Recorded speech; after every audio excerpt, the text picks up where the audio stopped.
खेल संघों ने राष्ट्रपति के नाम ज्ञापन सौंपा। पदक जीतेंगे खिलाड़ी जब उनको सुविधाएं मिलेंगी। संस्कारधानी जबलपुर में प्रतिभाएं बहुत हैं, परंतु सुविधाएं नहीं।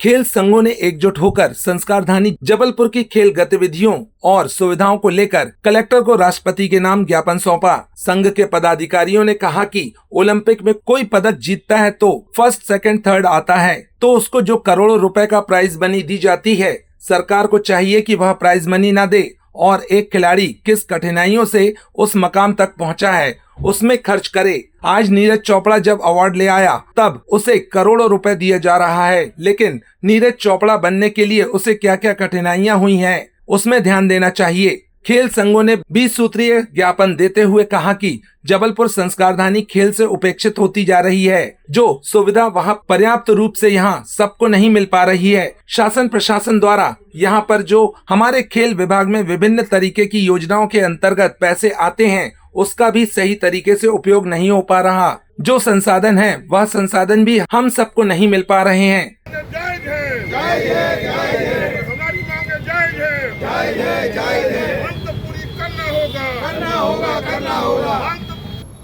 जबलपुर संस्कारधानी में जितने भी खेल संघ हैं सभी ने मिलकर आज खेल के संबंध में जो यहाँ पे कमियां हैं उसके संबंध में आज यहाँ पर 20 सूत्री ज्ञापन यहाँ पर हम लोग सौंपने आए हैं, जिसमें सभी खेल संघों के पदाधिकारीगण और सदस्यगण यहाँ पर उपस्थित हैं।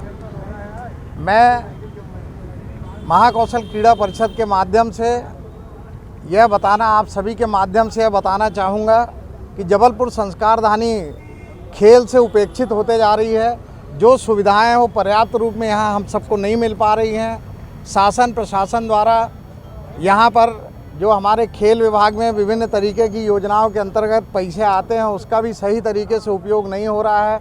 जो संसाधन है वो संसाधन भी हम सबको नहीं मिल पा रहे हैं। जो खेल संघ है जिनको जो यहाँ पर मैट और बाकी चीज़ें उपलब्ध कराना चाहिए या रूम उपलब्ध कराना चाहिए सिखाने के लिए, वो सब यहाँ पर पर्याप्त व्यवस्थाएं हम लोग को नहीं है। और सबसे विशेष व्यवस्था जो है, विशेष व्यवस्था ये है कि जो हम कोई राष्ट्रीय अंतर्राष्ट्रीय स्तर का अगर हम टूर्नामेंट कराने चाहें तो यहाँ पर खिलाड़ियों को रुकने, आवासीय व्यवस्था यहाँ पर उपलब्ध हम नहीं करा पाते हैं, जो एक मूलभूत सुविधा है। और जो भी यहाँ पे मैदान उपलब्ध थे पहले, वो हमारे स्मार्ट सिटी के माध्यम से उसका नया स्वरूप दिया गया, लेकिन उसकी भी सुविधाएं हमारे खिलाड़ियों को नहीं मिल पा रही, चूँकि किसी प्राइवेट सेक्टर ने लिया है और इतनी फीस रखी है कि जो हमारे मध्यम वर्गीय परिवार और गरीब तबके के लोग हैं वो उसका अनुलाभ नहीं ले पा रहे हैं। अगर बात करें कि सरकार जब कोई एशियाड में पदक जीत के आता है या ओलंपिक में पदक जीतता, फर्स्ट, सेकंड, थर्ड आता है तो उसको जो करोड़ों रुपए प्राइज़ मनी दी जाती है, सरकार को चाहिए कि वो प्राइज़ मनी ना दे और एक खिलाड़ी किस कठिनाइयों से उस मुकाम तक पहुंचा है उसमें खर्च करे। आज एक नीरज चोपड़ा जब अवार्ड ले आया, जब उसको करोड़ों रुपए दिया गया, अरे वो नीरज चोपड़ा बनने के लिए क्या क्या उसको कठिनाइयाँ हुई है उसमें ध्यान देना चाहिए सरकार को।